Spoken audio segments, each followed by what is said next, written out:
Good morning. Today I will be showing you how to bleed the air off the radiator or the cooling system on the Polaris RZR. You could probably do this on many other types of vehicles too, not just the Polaris RZR, but this is the way I did it on my RZR, and hopefully it will be easy for everybody and you can have fun and enjoy a ride a little bit longer than normal. Don't make a mistake of overheating your unit and messing everything up, which would be very costly and no fun since you have to really work on it all over again. I will be showing you the tools that I use and the method that I use that I found that the easiest, less messing, is the vacuum type way.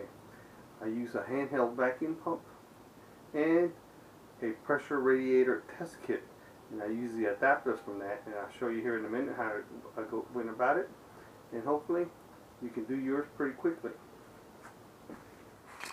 Okay, this is the tools that I will be using. It's very simple, it's not very hard, and it's pretty quick actually once you get the hang of it.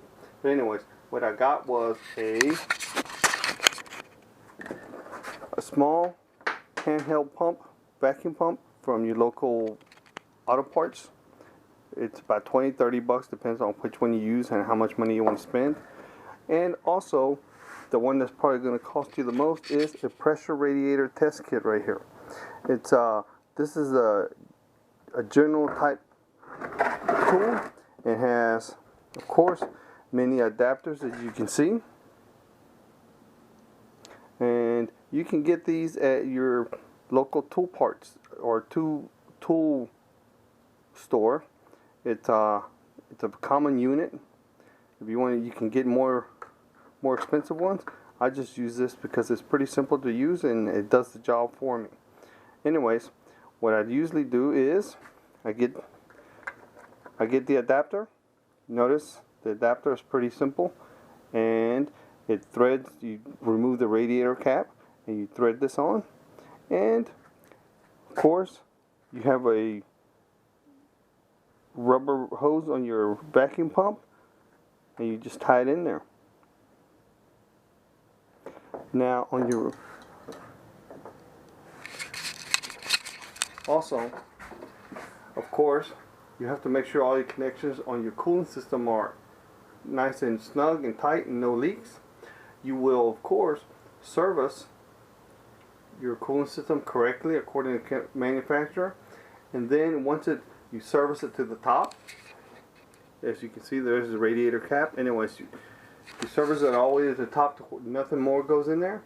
At that time, you have to remember that the top of the engine and the cylinder, around the cylinder, has an air pocket. And that's what you're going to be trying to get out. So anyways, the way you do that is, of course, since the radiator cap is off already, and you have your adapter in your hand, you thread the adapter onto the radiator slot. Then you come back with a handheld pump and attach it to the top, and you start vacuuming it out. You will vacuum it. As you're vacuuming it out, you will hear the liquid all start gurgling.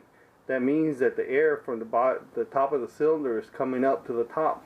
It's going to take a minute or two for the vacuum to build up. So don't worry, it'll come up, you'll hear it gurgling. Once it stops gurgling, on your vacuum pump itself, it will actually start sucking some of the fluid out. But anyways, that's when you can stop and take everything off, release the vacuum, take everything back off, and then service your radiator all the way to the top again. This is very important. You have to service it all the way to the top again a second time. At that time, most of the air is completely out of the system. You can put your radiator cap back on, reservice your overflow bottle, as you can see, overflow bottle, reservice it correctly, and then you can of course safely start your unit and let it run until it heats up. Actually, until it warms up, I'm sorry. Once it warms up, your fan will kick on, and you will, and the way you can tell that it's working correctly, you will feel your radiator hoses, your top and bottom. Usually the bottom hose will start heating up for last. The one that will start heating up first is the top one. But anyways, either way, both hoses should be warmed up if everything's working correctly. And your fan will work, your temperature will be within range. And that's pretty much basically it. The thing is the tools that you use. Remember, have fun and enjoy your ride.